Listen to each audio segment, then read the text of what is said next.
Proklamasi kemerdekaan memiliki makna yang mendalam bagi bangsa Indonesia, mengingatkan kita akan perjuangan dan pengorbanan para pahlawan yang telah berjuang untuk kemerdekaan Indonesia. Di video kali ini, aku akan mengunjungi salah satu tempat yang sangat bersejarah. Disinilah naskah proklamasi kemerdekaan Indonesia dirumuskan.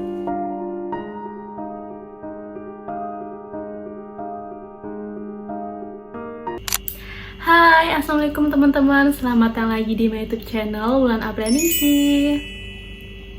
Alhamdulillah, setelah sekian lama nggak bikin video, akhirnya aku bisa bikin video lagi.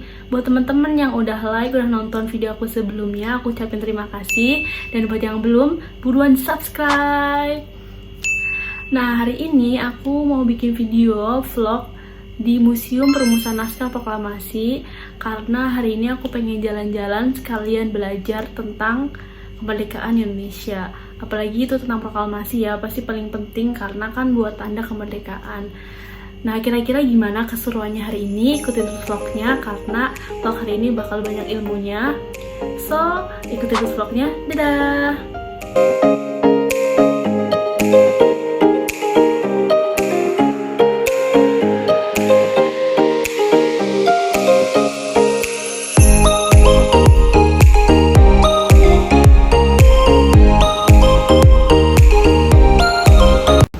Hai teman-teman, sekarang aku udah ada di Museum Perumusan Naskah Proklamasi. Tepatnya ada di Jalan Imam Bonjol nomor 1. Untuk biaya masuknya kalian cuma bayar Rp2.000 dan bayarnya itu non tunai ya. Gedung Perumusan Naskah Proklamasi ini dulunya adalah rumah salah satu perwira angkatan laut dari Jepang bernama Laksamana Maeda yang mengizinkan rumahnya ini digunakan sebagai tempat rapat perumusan naskah proklamasi. Dan inilah salah satu gambaran bagaimana rumah ini dulu dipakai sebagai tempat pengesahan naskah proklamasi. Inilah potret Laksamana Muda Tadashi Maeda. Beliau adalah seorang perwira angkatan laut dari Jepang yang mengizinkan rumahnya digunakan sebagai tempat rapat perumusan naskah proklamasi.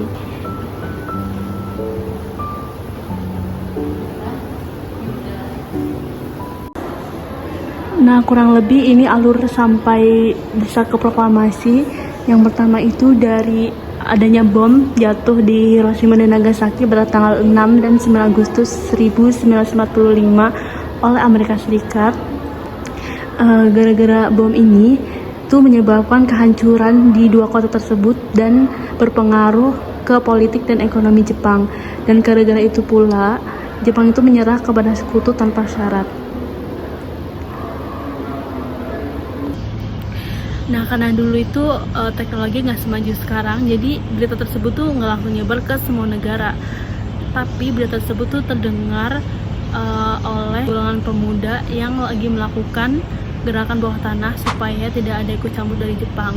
Nah, mereka itu taunya itu dari Kaisar Hirohito yang mengumumkan bahwa Jepang menyerah ketika beliau itu datang di salah satu radio nasional Jepang. Nah, golongan pemuda ini ada Hairul Saleh, Dastayati Melik, Sukarni, Demdia, dan masih banyak lainnya. Setelah golongan pemuda ini mengetahui bahwa Jepang menyerah kepada sekutu, mereka itu langsung mendesak Soekarno dan Muhammad Hatta untuk segera melakukan proklamasi kemerdekaan. Tapi pada saat itu terjadi beberapa penolakan oleh Soekarno dan Muhammad Hatta karena mereka menganggap bahwa terdapat prosedur untuk kemerdekaan. Nah, karena beberapa penolakan ini, jadi golongan pemuda ini sempat berpikir bahwa Presiden Soekarno dan Muhammad Hatta itu terpengaruh oleh Jepang. Oleh karena itu, mereka membawa Soekarno dan Muhammad Hatta ke Rengas Dengklok, yang mungkin kita biasanya familiarnya dengan menculik ya. Jadi golongan muda menculik Soekarno, cuman kayaknya kalau kata menculik itu agak kasar ya, nggak tahu juga sih ya. Tapi kalau dari aku baca sih beberapa ada yang bilang menculik, ada yang bilang membawa. Intinya itulah ya. Jadi dipilihlah Rengas Dengklok Karawang karena dianggap tempatnya itu clear dari Jepang dan relatif dekat dari Jakarta. Jadi takutnya ada apa-apa di Jakarta, jadi cepetlah ke Jakartanya gitu. Di Rengas Dengklok ini mereka membahas mengenai proklamasi. Dan setelah beberapa waktu di Rengas Dengklok, akhirnya mereka kembali ke Jakarta dan mereka itu ke rumahnya Laksamana Maeda, yaitu yang tempat aku sekarang ini yang udah menjadi museum. Jadi ini tuh dulunya rumahnya Laksamana Maeda ketika era kolonial Jepang ya. Ini adalah ruang pertemuan dengan Laksamana Maeda ketika pertama kali Insinyur Soekarno dan Muhammad Hatta datang setelah dari Rengas Dengklok, dan mereka di sini membahas mengenai rencana proklamasi.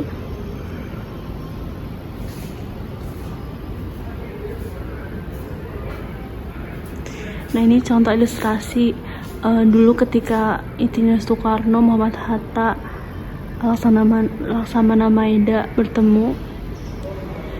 Di sini juga ada Ahmad Subarjo. Jadi Ahmad Subarjo itu salah satu juga yang perumusan proklamasi. Selanjutnya kita ke ruangan rumusan.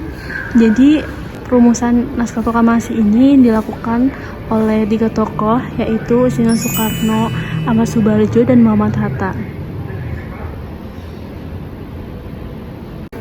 Dan rumusan ini tuh dilakuin jam 3 pagi tanggal 17 Agustus, jadi hari H dibacain itu baru dirumusin.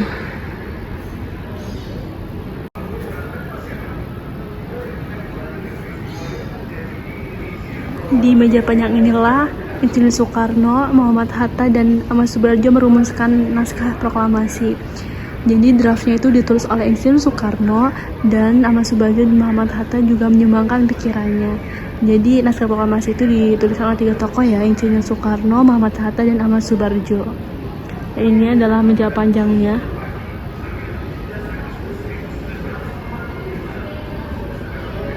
Ini adalah teks proklamasi yang masih ditulis tangan oleh Insinyur Soekarno sebelum diketik oleh Sayuti Melik.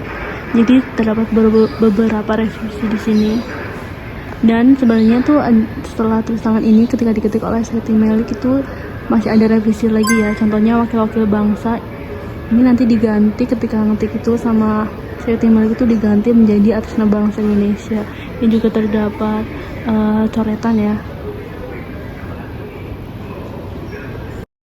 Setelah naskah proklamasi berhasil dirumuskan, Insinyur Soekarno, Muhammad Hatta, dan Ahmad Subarjo menemui hadirin yang telah menunggu dan membacakan rumusan naskah proklamasi tersebut secara perlahan dan meminta pendapat ataupun persetujuan kepada hadirin. Sempat timbul pertentangan pendapat mengenai siapa yang menandatangani naskah proklamasi tersebut.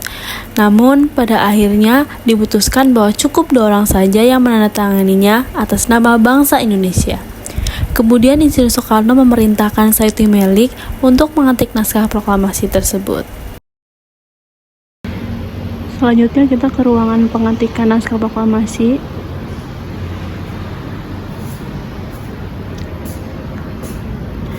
Nah, disinilah tempat pengetikan naskah proklamasi yang dilakukan oleh Sayuti Melik dan didampingi oleh BM Dia. Jadi ketika pengetikan ini terdapat beberapa revisi seperti tempo menjadi tempo atas nama bangsa Indonesia, dan juga ada tanggal bulan direvisi oleh Sayuti Melik dan BM Dia. Setelah naskah proklamasi selesai diketik, kemudian diberikan kepada Insinyur Soekarno kembali untuk ditandatangani. Dan di atas piano inilah Insinyur Soekarno dan Muhammad Hatta menandatangani naskah proklamasi. Inilah teks naskah proklamasi yang sudah diketik oleh Sayuti Melik. Pasti kita sering melihat di buku IPS ataupun PKN. Ini sudah terjadi beberapa revisi ya. Seperti atas nama bangsa Indonesia yang sebelumnya wakil-wakil bangsa, terus ada tempo menjadi tempo, dan masih banyak lainnya. Dan pada tanggal 17 Agustus tahun 1945, tepatnya pukul 10 waktu Indonesia Barat, akhirnya naskah proklamasi dibacakan sebagai tanda Indonesia merdeka disertai pengibaran bendera merah putih yang kalau kita tahu itu dijahit oleh Ibu Fatmawati, istri dari Insinyur Soekarno.